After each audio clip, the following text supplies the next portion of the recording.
नमस्कार, जय हिंद दोस्तों, कैसे हैं आप सब? Welcome to my channel MV studio. मैं हूं आपका होस्ट सुदर्शन सुनीश। बहुत ही अच्छी खबर निकल के आ रही है। हमारे रक्षा मंत्री राजनाथ सिंह जी 2 दिवसीय लेह का 2 दिवसीय दौरा करके वापस लौट आए हैं। राजनाथ सिंह जी सबसे पहले ले गए थे। वहाँ पे वो एक लुसुंग अग्रिम चौकी है जहाँ पर वो गए थे और उन्होंने सैनिकों का प्रोत्साहन बढ़ाया है। वहाँ पे उन्होंने सैनिकों को संबोधित करते हुए कहा है कि हमने किसी भी विश्व की 1 इंच ज़मीन भी नहीं ली है और हम हमेशा शांति का संदेश देते हैं विश्व के अंदर। और कोई भी विश्व का देश हमारे देश की 1 इंच ज़मीन भी नहीं ले सकता।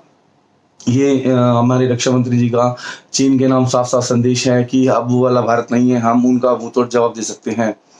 रक्षा मंत्री जी के साथ हमारे जो आर्मी चीफ हैं एमएम नरवाने जी और defence of staff mister Bipin Rawat ji भी उनके साथ थे। सबसे पहले अग्रिम चौकी पर गए, वहाँ पे उन्होंने सैनिकों का हौसला अफ़ज़ाई की। उन्होंने सैनिकों को संबोधित करते हुए कहा कि अब वो वक़्त नहीं है जो पहले का भारत था। हमने हमेशा विश्व को शांति का संदेश दिया है। आने वाले टाइम में आने वाले टाइम में जो है ये बातचीत से समाधान हटेगा, पर उन्होंने ये कन्फर्मेशन नहीं दी है कि ये जो पूरी वास्तविक एलएसी है ये कब तक पहले की तरह हो पाएगी। 3 मई से जो पहले की वास्तविक रेखा थी कब तक हो पाएगी। उन्होंने चीन को कड़ा संदेश दिया है कि वो अपनी विस्तारवादी नीति से बाज आए, नहीं तो भारत उसके विरुद्ध सैनिक कार्रवाई कर सकता है। इसके अलावा जो है हमारे जो रक्षा मंत्री जी हैं वो कश्मीर भी गए थे, केरन सेक्टर में। वहाँ पे उन्होंने सैनिकों को का मनोबल बढ़ाया है और वो अग्रिम चौकी पर गए थे जहाँ पे उन्होंने ब्रीफ लिया है कि कैसे आतंकवादी घुसपैठ करते हैं और कैसे हमारी सेना उनको मुँह तोड़ जवाब दे रही है। इसके अलावा जिस चौकी पर वो गए थे वहाँ से जो पाकिस्तान ऑक्युपाइड कश्मीर का लॉन्चिंग पैड है इसका वो सिर्फ 14 किलोमीटर दूर था। तो ये पाकिस्तान को भी कड़ा संदेश है कि वो भारत की तरफ से अगर आंख उठा के देखेगा तो भारत उसकी आंखें निकाल लेगा। इस पाकिस्तान और चीन को दोनों का कड़ा संदेश है। इससे पहले हमारे प्रधानमंत्री जी भी 3 जुलाई को ले गए थे और वहाँ पे भी उन्होंने चीन को कड़ा संदेश दिया था। इन 2 दिवसीय यात्रा से जो भारतीय सैनिक है उनका मनोबल बढ़ा है और उन्होंने जो भारतीय सेना की तैयारी उसका जायज़ा लिया है। कोई कमी होती है तो वो मीटिंग करेंगे और उसमें दूर करेंगे। इसके बाद जो भी कोई अपडेट होगा सेना से रिलेटेड, चाहे वो कोई खरीद हो, चाहे कोई पावर के रिलेटेड हो या रक्षा मंत्री जी कोई बयान हो, वो मैं आपको अपडेट करूँगा। दोस्तों इसके अलावा जो खबर आ रही है वो बहुत ही अच्छी खबर आ रही है। जितनी भी चीनी कंपनियां हैं भारतीय सरकार ने उनकी कुंडलियां खंगालना स्टार्ट कर दिया है। भारतीय सरकार को शक है कि ये जितनी भी चीनी कंपनियां हैं इनका कहीं ना कहीं हाथ भारत की जो राष्ट्रीय सुरक्षा है उसके अंदर सेंध लगाने में है, उसकी जासूसी करने के अंदर है। तो भारतीय एजेंसियां और भारतीय सरकार ने इनके जो कुंडली है इनका जो हिस्ट्री है वो खंगालना स्टार्ट कर दिया है, जिसके अंदर मेन कंपनियां हैं, अलीबाबा है, जेनसेट है, इसके अलावा शिनजिंग इंटरनेशनल ग्रुप है, सिंडिया स्टील लिमिटेड है, हुआवे है और टेंसेट कंपनी है। इन पर पैनी नज़र रखी गई है। अगर आगे जांच का दायरा बढ़ाया गया तो इनके ऊपर जांच भी की सकती है और इनके सारे अकाउंट को भी खंगाला जा सकता है।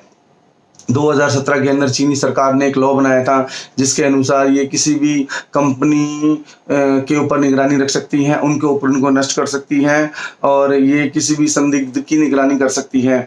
तो भारत सरकार को कहीं ना कहीं शक है कि जितनी भी चीनी कंपनियां हैं जैसे टिकटॉक है, अलीबाबा है, हुआवे है, ये कहीं ना कहीं चीनी सरकार को भारतीय जो डाटा है वो पहुंचा रही हैं। ये हालांकि उनकी जो इंटेलिजेंस है उसमें ये उनको सूचित करती हैं। जो चीनी सरकार की जो चीनी सेना की इंटेलिजेंस विंग है उनमें साझा प्रोग्राम करती हैं और जो भारतीय डाटा वो वहाँ तक पहुँचानी है। तो भारत सरकार का बहुत अच्छा कदम है। जितनी भी चीनी कंपनियां जिनके ऊपर शक है सबका रिकॉर्ड खंगाला जा रहा है और हो सकेगा तो इनका जितना भी वो है सबको जांच के दायरे में लाया जाएगा और इन सबको बैन किया जाएगा और इनके खिलाफ कड़ी कार्रवाई की जाएगी। सेम चीज़ें जो हैं वो अमेरिका के रक्षा मंत्री माइक पॉम्पियो ने भी कहा है कि अमेरिका के अंदर जितनी भी चीनी कंपनियां हैं उनको अभी चीनी कंपनियों ने सीटीएस और हुआवे कंपनी को प्रतिबंध कर दिया था अमेरिका ने।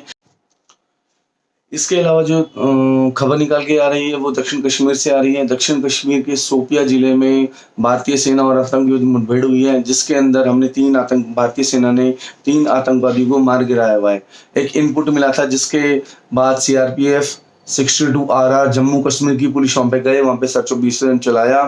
एक बाग के अंदर ही 3 आतंकवादी छिपे हुए थे। उन्होंने फायर स्टार्ट किया। भारतीय सेना ने आत्मसमर्पण करने का मौका दिया, अनाउंसमेंट कराई, पर उन्होंने फायर जारी रखा। 2 घंटे की मुठभेड़ के बाद उन आतंकवादियों को मार गिराया। उनके जो शव है वो छलनी अवस्था में मिले हैं। एक आतंकवादी कहा गया कि वो भाग गया है, उसके लिए सर्च ऑपरेशन चलाया हुआ है। आतंकवादियों के गोला बारूद जब्त कर लिए गए हैं। उसके बाद से करेंसी, कुछ दवाइयां और ड्राई फ्रूट्स मिले हुए हैं। कहा तो ये जा रहा है कि ये आतंकवादी अभी अभी बने थे और ये लोकल कश्मीर के लड़के हैं, और भारतीय सेना ने इनको काफी समझाया, बट ये नहीं माने तो इनका एनकाउंटर कर इनको मार दिया गया है।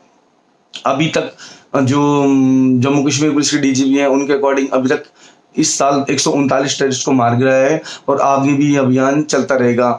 और अभी आतंकवादी बहुत बुरी तरह बौखलाए हुए हैं, क्योंकि जिस हिसाब से उनका सफाया हो रहा है और कहा जा रहा है कि लश्कर के आतंकी थे जिनको मारा गया है। तो इसके अलावा ये है कि जो भारतीय सेना ने अभियान चलाया हुआ है पूरे कश्मीर को आतंकवाद मुक्त करने के लिए, और जल्दी हम इस चीज में एक बड़ी अच्छी खबर सुनने वाले हैं। इसके अलावा जो अगली खबर निकल के आ रही है वो ये है कि दक्षिण चीन सागर में जो चीन की दादागिरी है उसके ऊपर अमेरिका ने धमकाया है। अमेरिका ने साफ साफ कहा है कि चीन दक्षिण क्षेत्र सागर में अपना विस्तारवाद बंद करे, और नहीं तो चीन को इसके परिणाम भुगतने होंगे, बहुत बुरे परिणाम होंगे। उसके बिजनेसमैन को और उसके जो अधिकारी है उसका प्रतिबंध कर दिया जाएगा। अमेरिका के एक अधिकारी ने कहा है कि चीन की जो विस्तारवादी नीति है वो गलत है। दूसरे देशों की जमीन पर कब्जा करना, वहां सैनिक जमावड़ा करना, उनको अपनी पावर दिखाना गलत है, और इसके जो परिणाम है वो चीनी सेना को, चीनी सरकार को बहुत बुरे भुगतने पड़ेंगे। उससे एक दिन पहले ही अमेरिका के रक्षा मंत्री माइक पोम्पियो ने भी साफ साफ कहा है कि जो चीन की दक्षिण चीन सागर में विस्तारवादी नीति है बहुत ही ज्यादा खतरनाक है, और इसके लिए जो इंटरनेशनल लेवल पे चाइना को एक्सपोज किया जाएगा। ये जो रूट है ये इसलिए भी इम्पोर्टेंट है क्योंकि जो ये दक्षिण चीन सागर है यहाँ पे इंटरनेशनल ट्रेड होता है। जितने भी देश हैं वो इस रूट का इस्तेमाल करते हैं, बहुत ही इंपॉर्टेंट रूट है। इंटरनेशनल जो ट्रेड होता है वो 3 लाख करोड़ के आसपास का, तो आप समझ सकते हैं कि कितना इंपॉर्टेंट रूट है जलमार्ग के थ्रू, जहाँ से 3 लाख करोड़ का बिजनेस होता है। दक्षिण चीन सागर जो है वहाँ पे हमेशा ही चीन अपना अधिकार जमाता रहा है। भारत, जापान, अमेरिका के साथ हैं। आने वाले टाइम में अमेरिका ने कहा है कि इस चीज के लिए चीन को तैयार रहना होगा। अगर चीन नहीं माना तो उस केस में सैनिक कार्रवाई भी चीन के ऊपर की जा सकती है। दोस्तों, बहुत ही अच्छा कदम है चीन का, मैं इसका स्वागत करता हूं, और चीन को अब सबक मिल गया है कि भारत या अमेरिका अगर वो उनसे पंगा करेगा तो उसको इन चीजों के लिए तैयार रहना होगा। दोस्तों, अगर आप मेरे साथ जुड़ना चाहते हैं तो नीचे मेरे लिंक दिए हुए हैं फेसबुक, ट्विटर और इंस्टाग्राम के, वहाँ पे मेरे साथ जुड़िए। मेरा अकाउंट को मेरे चैनल को सब्सक्राइब कीजिए, बेल आइकन को दबाइए। इसके अलावा जो आई बटन है वहाँ पे आपको मेरी पुरानी 4-5 वीडियो के लिंक मिल जाएंगे, वहाँ पे देखिए। ऐसे मुझे प्यार दिखाते रहिए और मुझे सपोर्ट करते रहिए। Thank you so much. मिलते हैं दोस्तों अगली वीडियो में।